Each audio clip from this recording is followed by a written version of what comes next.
And അവർ പറയുന്നത് ഇനി publish ചെയ്യാത്ത വീഡിയോസ് ഉണ്ടാവുമോ എന്നൊക്കെ നോക്കാനൊക്കെയാണ്. എനിക്ക് തോന്നുന്നില്ല അതൊന്നും വാലിഡ് ആണെന്ന്. എന്തായാലും നിരാഹാരം തുടരുകയാണ്.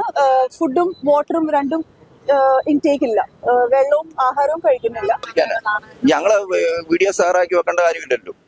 രാഹുൽ ഈശ്വറിന്റെ സ്വഭാവം അറിയാവുന്ന എല്ലാവർക്കും അറിയാം. അദ്ദേഹത്തിന് കിട്ടിക്കഴിഞ്ഞാൽ അന്നേരം തന്നെ അപ്ലോഡ് ചെയ്യുന്ന ആളാണ്. 3 ദിവസത്തെ അന്വേഷണവുമായിട്ട് ബന്ധപ്പെട്ട് ഇദ്ദേഹത്തെ കസ്റ്റഡി വേണമെന്നാണ് പോലീസ് ചോദിച്ചേക്കുന്നത്. ഞങ്ങളതിനെ എതിർത്തു. കാരണം എന്ന് വെച്ചാൽ 3 ദിവസത്തെ അന്വേഷണത്തിന്റെ കാര്യമില്ല. സെക്ഷലി പിന്നെ നോൺ ബെയിലബിൾ ആയിട്ട് ഇട്ടേക്കുന്ന സെക്ഷൻ എന്ന് പറയുന്നത് എന്താ 75(1). അത് അതിനകത്ത് പറഞ്ഞിരിക്കുന്ന സെക്ഷലി മാർക്ഡ് റിമാർക്സ് എവിടെ ഞങ്ങൾ പറഞ്ഞേക്കുന്നു? അദ്ദേഹത്തിന്റെ ഏതെങ്കിലും വീഡിയോ സെക്ഷലി മാർക്ഡ് എന്ന് പറഞ്ഞാൽ വളരെ മോശകരമായിട്ടുള്ള പദപ്രയോഗങ്ങൾ നടത്തുന്ന ആൾക്കാരെയാണ്. അതുവഴി ഈ വിക്ടിമിന് അവമാനം ഉണ്ടായിട്ടുണ്ടെങ്കിൽ അതാണ് കൺസിഡർ ചെയ്യേണ്ടത്.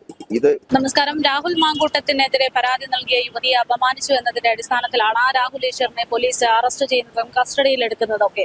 കഴിഞ്ഞ ദിവസം മുതൽ നിരാഹാരമെടുക്കുന്ന രാഹുൽ ഈശ്വറിന് വേണ്ടി ഇന്ന് ഇവിടെ ചില വാദങ്ങളൊക്കെ ഉണ്ടായിരുന്നു.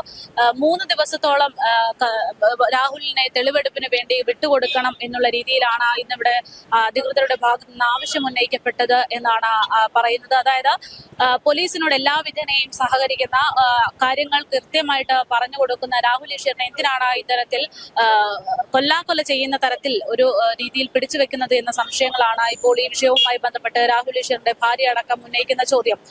3 ദിവസം, അതായത് അദ്ദേഹത്തിന്റെ വീടും അദ്ദേഹത്തിന്റെ ഓഫീസും മാത്രം പരിശോധിക്കാൻ വേണ്ടി എന്തിനാണ് 3 ദിവസം എന്നതടക്കമുള്ള ചോദ്യങ്ങൾ ഉന്നയിച്ച ഇന്ന് രാഹുൽ ഈശ്വറിന്റെ അഡ്വക്കേറ്റും അതുപോലെ തന്നെ ഭാര്യയും ഒക്കെ തന്നെ ഇത് കോടതിക്ക് മുമ്പാകെ ഉണ്ടായിരുന്നു. എന്തായാലും അവരുടെ വാക്കുകളിലേക്ക്.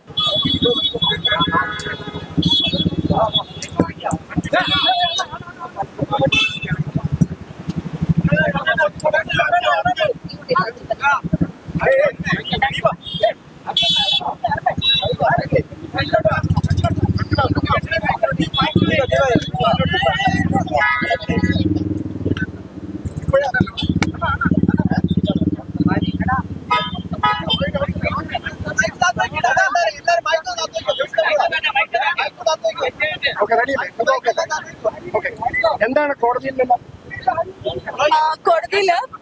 പോലീസ് ആക്ച്വലി ഇന്ന് കസ്റ്റഡി അപ്ലൈ ചെയ്യാൻ വേണ്ടിയിട്ടാണ് ഇന്ന് ഹാജരാക്കിയത്. ഇപ്പൊ 3 ദിവസത്തെ കസ്റ്റഡിയാണ് ചോദിച്ചിരിക്കുന്നത്. 3 ദിവസത്തെ കസ്റ്റഡി എല്ലാ ഡിവൈസസ് എല്ലാം പരിശോധിക്കാനും ഓഫീസൊക്കെ പരിശോധിക്കാനും എന്നൊക്കെയാണ് പറഞ്ഞ് ചോദിച്ചത്. അപ്പൊ നമ്മൾ ആർഗ്യൂ ചെയ്തെന്ന് വെച്ചാൽ അതിന് 3 ദിവസത്തിന്റെ ആവശ്യമില്ല എന്നൊരു ആർഗ്യുമെന്റ് വെച്ച് നമ്മൾ 3 days കസ്റ്റഡി ആവശ്യമില്ല എന്ന് പറഞ്ഞു. ആൻഡ് അവർ പറയുന്നത് ഇനി പബ്ലിഷ് ചെയ്യാത്ത വീഡിയോസ് ഉണ്ടാവുമോ എന്നൊക്കെ നോക്കാനൊക്കെയാണ്.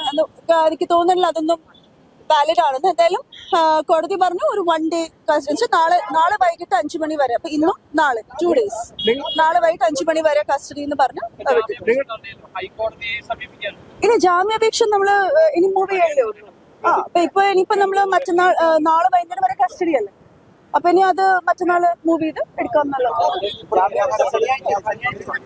അല്ല, വെള്ളിയാഴ്ച ആയിരിക്കും മിക്കവാറും വെള്ളിയാഴ്ച ആയിരിക്കും. നാളെ വൈകിട്ട് 5 മണി വരെയല്ലേ ഇത്. അപ്പൊ ഇന്ന് തന്നെ മൂവ് ചെയ്യും. അപ്പൊ ഫ്രൈഡേ എടുക്കാം. നിരാഹാരം തുടരുകയാണ്. ഫുഡും വാട്ടറും രണ്ടും ഇൻടേക്ക് ഇല്ല. വെള്ളവും ആഹാരവും കഴിക്കുന്നില്ല. അപ്പൊ എനിക്ക് തോന്നുന്നു അതുകൊണ്ടാണ് സെൻട്രൽ പ്രിസണിലേക്ക് മാറ്റിയിരിക്കുന്നത്. ഡോക്ടറിന്റെ സൂപ്പർവിഷൻ വേണമെന്ന് പറഞ്ഞത്. അപ്പൊ അത് അങ്ങനെ കൊണ്ടുപോയി പോകും. നമസ്കാരം. രാഹുൽ ഈശ്വറിന്റെ അഡ്വക്കേറ്റ് നമ്മളോടൊപ്പം ചേരുന്നുണ്ട്. സാർ, എന്താണ് ഈ കേസിന്റെ ഒരു അപ്ഡേഷൻ വരുന്നത്? ജാമ്യാപേക്ഷ തള്ളിയിട്ട് ആദ്യത്തെ തള്ളൽ മാത്രമേ ഇത് ചെയ്തിട്ടുള്ളൂ. ആദ്യത്തെ ബെയിൽ ആപ്ലിക്കേഷൻ ഡിസ്മിസ് ചെയ്തു. അതിനെതിരെ നമ്മൾ സെഷൻസ് കോടതിയിൽ കേസ് നമ്മൾ ബെയിൽ ആപ്ലിക്കേഷൻ ഫയൽ ചെയ്തിട്ടുണ്ട്. അപ്പോൾ സുപ്രീം കോടതി നിർദ്ദേശം അനുസരിച്ച്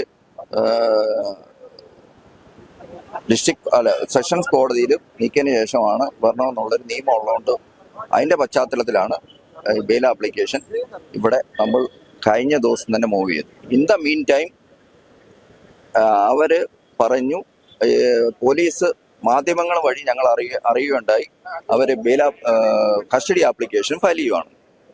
അത് ഞാൻ വിവരം ലഭിച്ചതിന്റെ അടിസ്ഥാനത്തിൽ ഇന്ന് ടുഡേ മൂവിങ് ചെയ്യാം.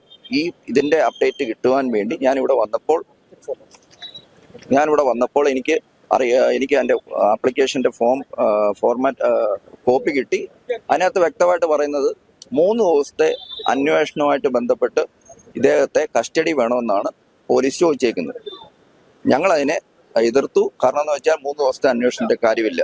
അദ്ദേഹത്തിന് ഒരു വീട് ഒരു ഓഫീസും മാത്രമേ ഉള്ളൂ. അവിടെ പരിശോധിക്കുന്നതിന് അത് തിരുവനന്തപുരത്തുള്ളത് തന്നെയാണ്, വേറെ എങ്ങും പോകണ്ട. തിരുവനന്തപുരത്തുള്ള സ്ഥലങ്ങൾ പോയി പരിശോധിക്കുന്ന 3 ദിവസത്തെ ആവശ്യമില്ല.